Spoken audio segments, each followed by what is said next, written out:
All right, we are live, baby. Hello, everyone. Welcome back to the lunch table.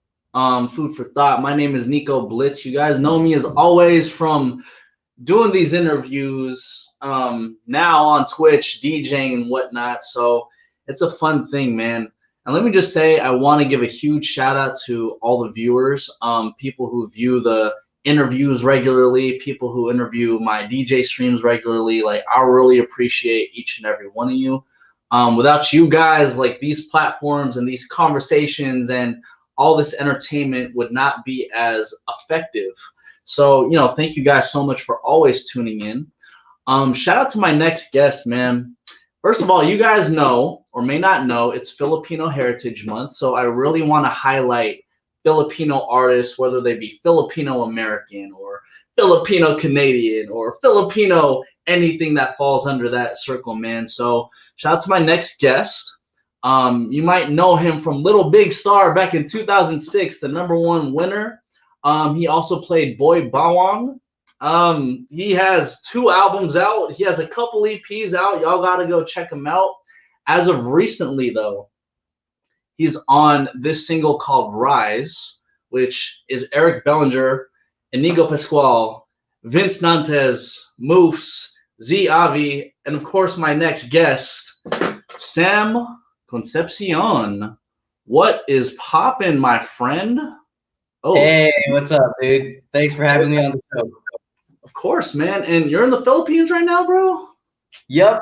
It's 10 in the morning. I kind of just woke up, but I'm ready, man. This is great. This is fun. Wake up and do an interview, bro. Yep.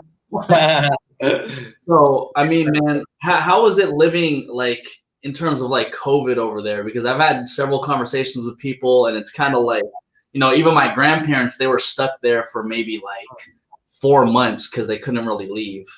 Yeah. It's still GCQ over here, and that means it's still general community quarantine, and so things are kind of not really back to normal. The malls are open, but I'm not sure if anyone really goes.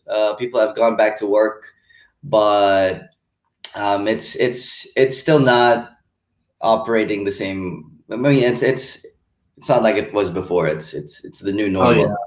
But I saw my friend over in Taipei, and apparently you don't have to walk around with masks anymore, but you do have to wear a mask if you're on the subway. I see. Yeah, no, over here you have to wear masks. You have to wear a mask and a face shield anywhere you go. Yeah, or you can't enter. So, I mean, that honestly, it's fair, just to make sure that you are prevented in the best way possible from getting COVID. So, I'm happy you've been following the rules and whatnot, man. So shout out to you. I've just been in my apartment, just been cooped up. I work from home. I do go out for work sometimes when we film outside, but rarely do I ever go out. I just mainly work and stay at home. So, as a creative, how has COVID affected you? Do you feel like you're getting more work in, or do you feel like you're getting less work in? Do you feel like you're at creative halts?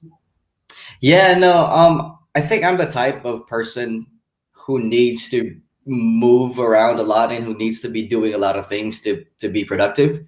Like, I was so used to being so busy, and I think that's juggling different things at the same time makes me productive, because then I could focus on one thing at a time and then shift to another and keep the other one in the back burner, and then that's how I kind of come up with other ideas. But now that I have so much time, I can't distract myself from what I need to do so that I could be productive at it, if that makes sense. And so I really needed to adjust, and at the same time, in the entertainment industry,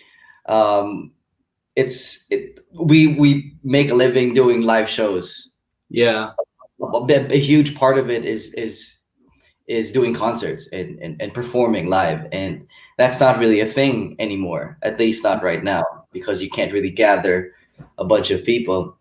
So I really do miss being on stage, but what we do have now, we have these live streams like this, interviews, But it's not the same. Singing in front of your Zoom camera isn't the same as having being on stage and that kind of energy. So So I what you're do. saying is you really miss that interpersonal interaction, huh?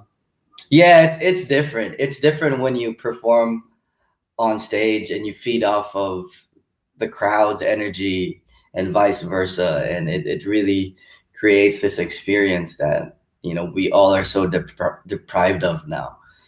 So, So in recent years, what would you say is like the creme de la creme of your live performances? That one moment that just sticks out where you're like, damn, this is what I've been looking for. wow. Okay, well, well, there's this one performance. It actually didn't push through because he didn't Mm. show up, but it was a New Year's Eve performance, and I was one of the performers that opened for Chris Brown, and he was Oh performing wow. here in the Philippine Arena, and I'm a huge fan, and I knew it was gonna be, my biggest performance yet, and then he didn't show up. I think he didn't get on the plane or something, so they had to return and yeah, they needed to recall all the tickets, and Yeah. so we still performed though. But I would say that was the biggest one, and yet it wasn't. Yeah. But I mean, even the idea of, at that time it was going to be to potentially open up for Chris Brown, like that must have been like a very like not triggering, but like it must have triggered something in your head like, damn, like this is something really cool. And especially for like your music career, because to say that that was even a thing is big in itself. You feel me? Yeah, that was years ago. Mm, I think it was 2015. yeah. And I don't usually accept work on New Year's Eve or Christmas because I like spending it with my family and my friends. I like to keep that for me. But when I found out that we were opening for Chris Brown, I didn't even think. I said yes right away. Yeah. I He hear did you. show up, dude. So then did you go home like kind of sad, or were you just like, man, like at least I did my thing and now I get to spend time with my family? Dude, it was a last minute thing. Like we were there, I was so excited. We were at rehearsals and at sound check hours before the show, and his Yeah. dancers were there, like his crew were there. We were watching them rehearse all the dances and stuff on stage. Yeah, so It's all but good, yeah, man. spent Well, it with friends. there's so many more accolades that have come your way since then. And I want to talk about one very recent one, and shout out to Rosalind and Tarsier Records, man. Rise. You're on that record with, two of the homies, Eric Bellinger and Inigo Pasquale. And Yep. I wanted to ask you, because I haven't asked Inigo or Eric about this, but like, what was that process like of creating a song called Rise? Because it was really to kind of just help everybody out through this very pivotal time in history. Yeah. I think it wasn't really a an intentional thing. Like I don't think we thought about it like, hey, let's gather these people, put them on a track together, and make an inspirational song. I think it Mhm. kind of just happened organically, and everything just fell into place at the right time. And it's really cool to be doing it with the people that are part of this song, because we come from different parts of the world, Yeah. um, and we have our different experiences. We're all different people, but we came together to create the song Rise, and it aims to, I guess, in a way, just lift people's spirits up. I mean, we Yeah. all are going through different things, crazy shit happening in the world, uh, but it's like a call to action, and it's the message of the song speaks about overcoming obstacles and rising above them, and that's kind of like the positive message that we like to spread and share. Yeah, I hear you, man. I mean, this is probably one of the most tragic moments, at least in our lifetime. I know, former generations have experienced stuff similar to this. So for you, like, how exactly have you been like uplifting your spirit during this time? Like for me, for example, like being on Twitch with everybody on here, like I feel like I'm having a party every night. Social distancing to the max, So it's like, what have you been doing to keep yourself uplifted during this pivotal time in the US and the world? Well, I think I still just try to stay connected. I'm so glad that we have all these tools. We have technology that helps us get through this tough time. I mean, if this happened maybe 20, 30 years ago, we wouldn't have, stream and do like this. And it would be so bored. Yeah. And so, I try to stay connected with friends and family and really just take the time.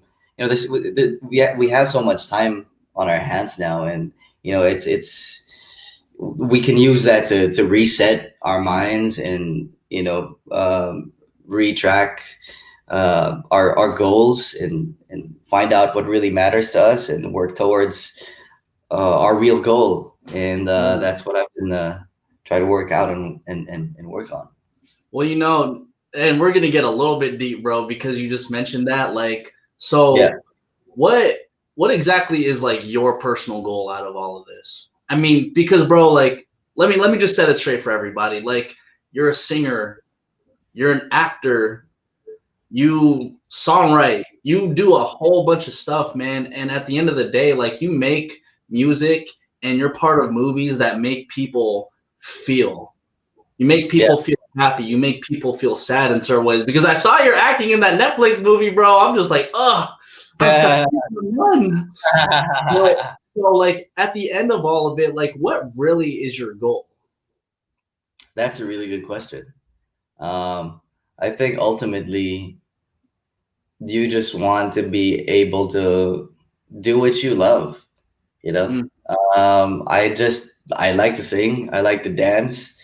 I like to act, and I'm really lucky and blessed to even call it a job. It's my profession to do the things that I love, and I just want to keep getting better at it. I want to keep doing it and hopefully in effect inspire other people. I started really young. I think I was 8 or 9 years old when I started doing this, and I hadn't stopped since. And the whole quarantine, this whole time gave me a lot of time to reflect about what I do and who I'm doing it for, or what I'm doing it for. And I think the end goal is to just create. As an artist, that's what you want to do. You observe, and then you create, and you just make stuff. And I'm just lucky and glad that I call that my profession. Well, something that you said that you also look to inspire. And realistically, Filipinos, we always grow up with you should be a doctor or a lawyer. And that comes because, like, the generations, we need that money. We need a lot of money to help support our big ass families, bro. Yeah. But realistically, you are a living embodiment of, I guess, kind of counterculture to what a lot of generations have engraved in our kids. And, especially since it's Filipino Heritage Month, man, like, what does it mean to you to be that inspiration for Filipino people specifically, who feel like they want to be a singer, but they don't know how to, or they want to be an actor, but they don't know how to? Uh, Luckily for me, I come from a family of artists, and so they completely understand what I do. You know, my dad's a theater actor. My brothers are. My little sister is. They're singers, actors, and so it's kind of a thing in the family. And so I really felt that I was supported from the Mm. very beginning. I had no problems. I never had to ask my parents if I could be an artist, and so in that manner, I'm really lucky. But if there's so much talent, I think that comes from us Filipinos. I think music is like second nature. Everybody sings, we Oh, do for karaoke. sure. You know what I'm saying? Bro, I'm And sure you have karaoke nights, man. I actually don't do karaoke. I rarely ever do. What? Yeah, All right, yeah. all right, all right. But yeah, what's my advice? I guess just do what you love. Honestly, Mm. you have a better chance at being successful at whatever thing it is if that's what you love and that's what you're passionate about. And if you want to sing, if you want to be in the performing arts, um, just be there where the artists are at. If you want to sing, you want to perform, go to the bars and the clubs where they perform. Go get a workshop. If you want to act, just show up and be there at these events where music festivals or movie festivals. That's where you really meet people, Mm. and it's really hard work.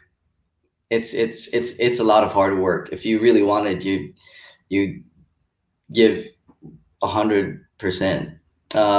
It's tough, but at the same time, for me, I think it's very rewarding. Mm. What And would you found so much reward out of your experiences, but what would you say was like your toughest moment throughout your career? that is a good question. I never. Yeah, we keep on coming with the good questions, man. Yeah. I've never really been asked these questions before in this way. Yeah. What's my toughest? Man, I don't know. Just like the whole thing is tough. The whole I, shit. the whole thing is just crazy because, like I said, I started really young, and when you're like 9, 10, up to even 15, 16 years old, you don't really know what you're doing. You're just doing it because that's what you do. They've always made me sing and dance, put me in shows and stuff like that, go on competitions.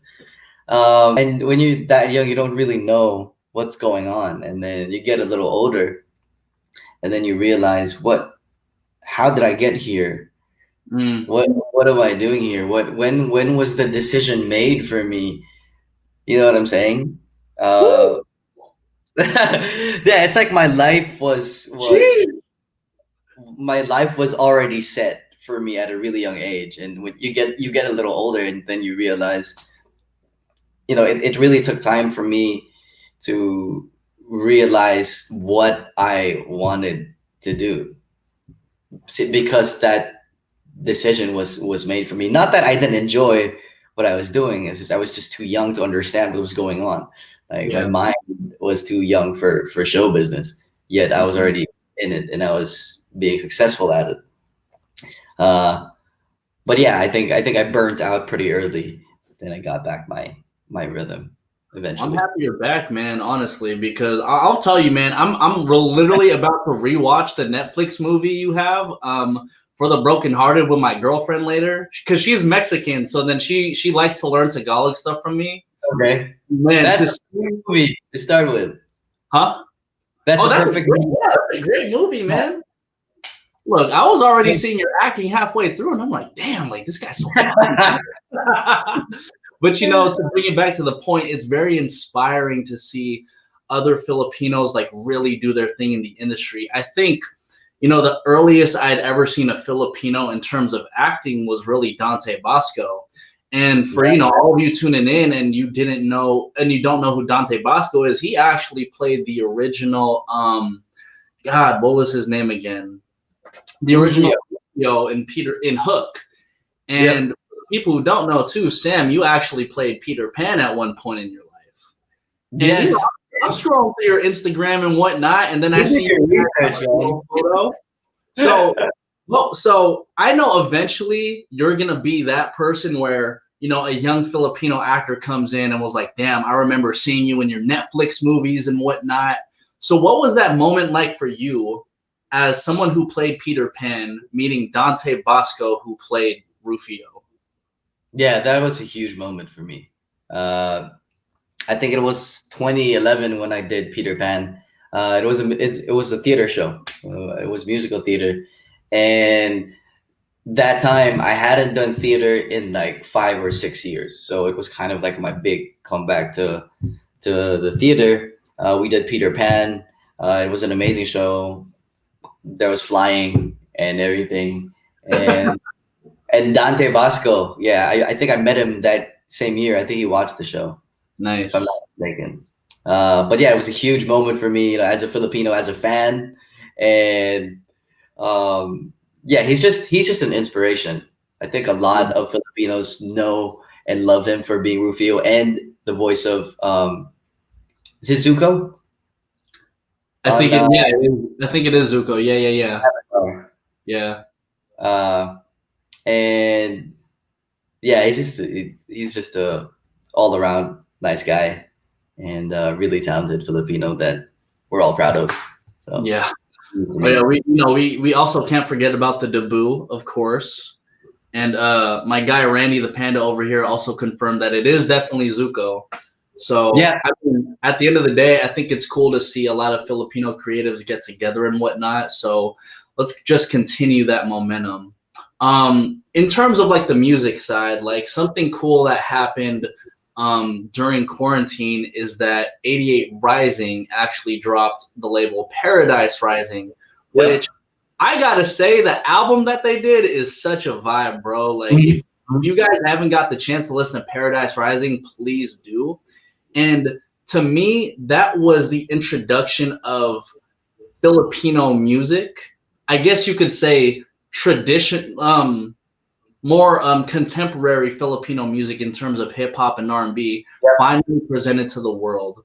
You Yep. being someone who does R&B music, what does that mean to you that Filipinos are finally getting that shine on a worldwide global scale? Yeah, it's huge.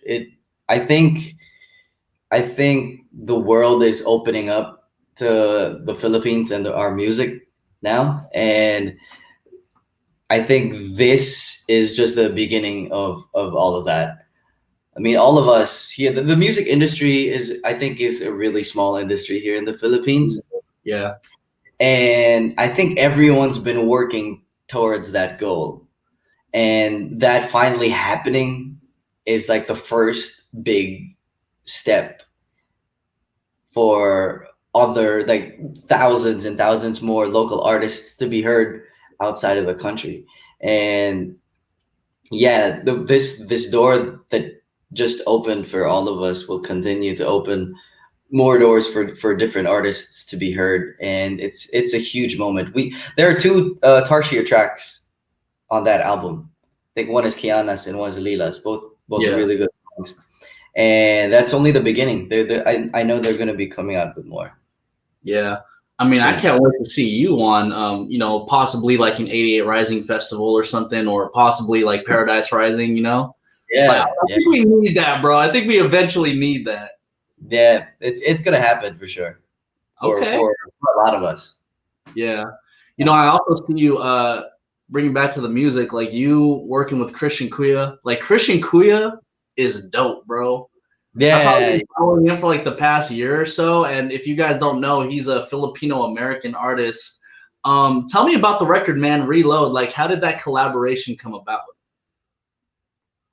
Yeah, I think it was earlier this year as well, when I went into the studio with Billy Crawford, and and then we made the song, gave it back to Moves, to Chris Lopez, and it was an unfinished track. Um, there was a huge gap Yeah. between the chorus.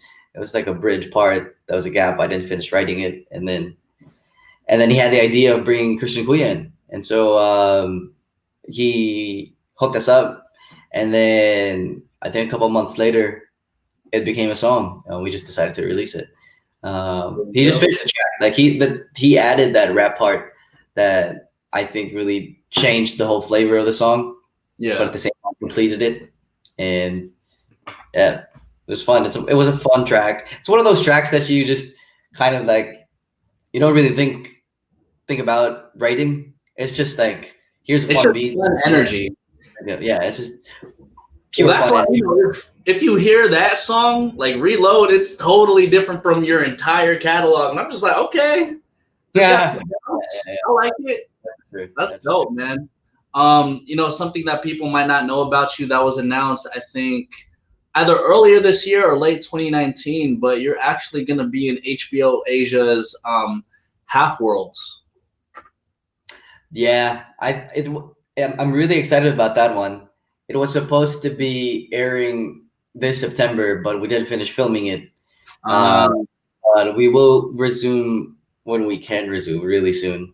But yeah, it's really cool to be doing an HBO series, and it's an action fantasy series. Yeah. That revolves around Filipino folklore. So you have like aswangs and.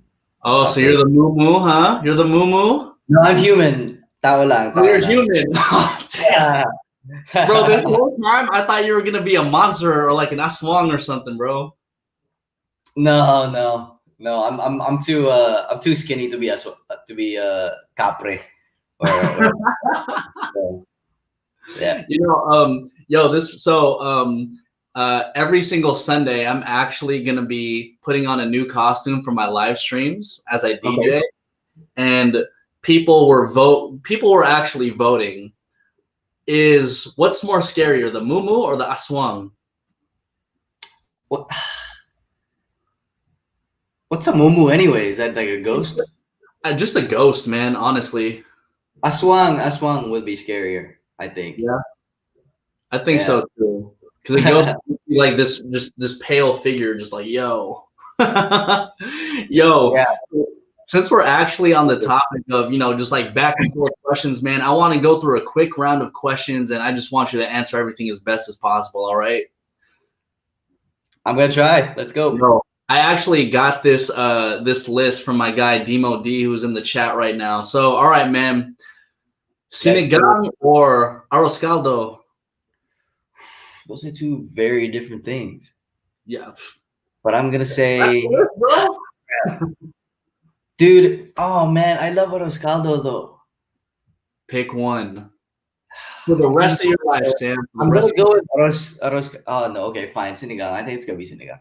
Oh yeah, I'd probably go with the arroz caldo myself. Just saying. Yeah, right. It's just that you can't really have that as ulam, but at the same time, it's like it's a full meal in itself. Yeah, right.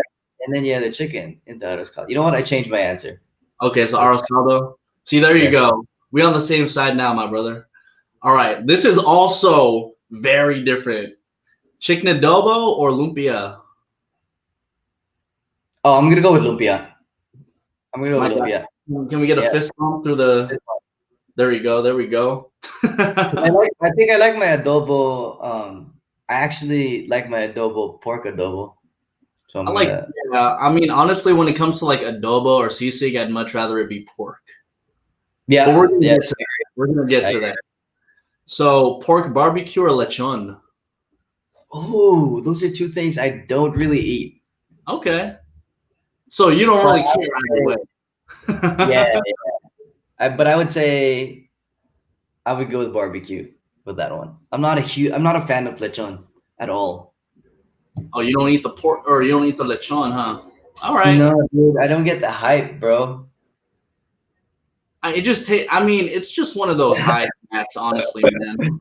It's definitely a high snack. I don't know if you know what I'm talking about. We're not going to get into that. Last couple ones, man. Sisig or kare kare? Oh, I think I'm going to go with kare kare. I'm going to say kare kare. Okay, so the only reason why I don't go with kare kare is because I'm actually allergic to Peanuts? Yeah, Oh, bro, that sucks. So you've never had it before, I've never had it. dude. I could die. That's true, but you gotta try it at least once, and then just Just drink. defend myself. All right, but if I die, I'm sending you the bill, bro. Oh my gosh! All right. You'll thank me later. You'll still like it. Okay. And last food question, bro. Halo halo or toron? Halo halo. Say halo halo. There we go. That one was easy. Halo halo, dude. You can't pick the run over halo halo. Come on. You can, man. You really can't. Anyway, since we're at the lunch table, I do love talking about music and whatnot. Who's one artist that you would absolutely love to work with, and who's one producer that you would absolutely love to work with? Wow, it's a great question. Nothing but great questions, man. Nothing but great questions today, man. This is a great interview. I would say, actually, the fact that we got to do a song with Eric Bellinger was really huge to me. Like this is probably one of, or if not the biggest collab I've ever done, for sure. Oh yeah. So after that, I would love to work with Chance the Rapper. Ooh, Sam and Chance. Yeah. That doesn't sound too bad, man. Yeah. If you can teach Sam a couple Tagalog words, it'll be lit. Bro, he's just he goes in, dude. And he's got the energy and he's just a joy to listen to. He's producer.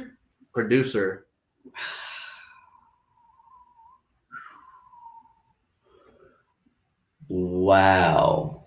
We got the Pharrells, the Timbalands. I'm gonna say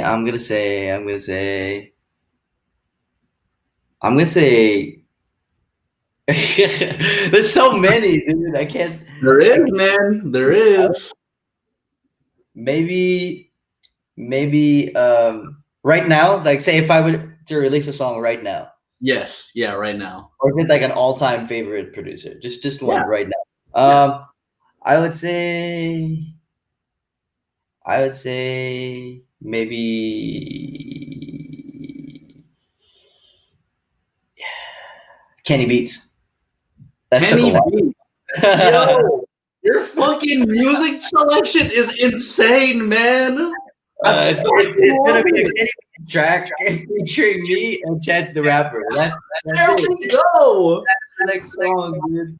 Hey man, look, if we ever get the Sam Concepcion, Chance the Rapper, Kenny Beats collab, y'all owe me like 1%. Just 1%. That's all I'm asking for. Bro, you got it. You came up with the idea. You got it. You'll get more than one. Yo, and Sam, as an actor, who is someone that you have always wanted to portray as? Because you've obviously been Peter Pan. Ooh. You get what I'm saying? Like, have you wanted to be like the Edward Scissorhands of the Philippines or something like that? Who's one person that you've always just wanted to act as? Act as that actor, or like as a character? As a character. Sorry, say it again. As a character. Oh, okay. I think.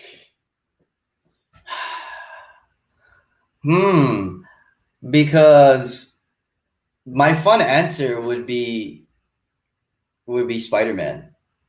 Ooh, okay. That's my fun answer. I think it would be a good fit if I was like a Filipino Spider-Man. Sam finna do this and be like, "Halika right quick." I love it, man. I love it. Or I think, yeah, actually anything. What's his face? Or you know what? RDJ. Who? Iron Man. Oh, Iron Man. Okay. That'd be fun too. Yo, let's get this man Sam either a Spider-Man or an Iron Man. Because at the end of the day, I'm gonna need my 0.5%. Just because we spoke it into existence, bro. And I'm not kidding. I'm never gonna forget this. If it happens, dude, I'm calling you, bro. Thank you, Sam, man. Give me that 1%. Thank you, bro. Thank you. Honestly, man, like this was a fun interview, bro, and I'm so happy to have you on here. Shout out to everybody who hopped on this interview, man. Like, and again, bro, let me just say, like, especially because it's Filipino Heritage Month, I'm so happy to have guests like yourself who essentially are an inspiration for not only people like myself, but people on the other side of the screen and people who just aspire to be actors and singers who especially are Filipino, man. So let me just say, like, continue what you're doing, bro, because you're really taking the Filipino name and running with it so far. And yeah, man, thank you so much for all of your contribution to our heritage and to our culture. Thank you. It was fun being in this interview, and yeah, we're gonna keep doing it. This is only the beginning. Amen to that, man. Roz, Erica, y'all heard that? We need a second interview when the time is right. Well, Dan, thank you so much, bro. Well, you have a good rest of the day over in the PI, man. Eat your breakfast. And ingat ka lagi, pare. Ingat, bro. Goodbye, everybody. Peace. Peace.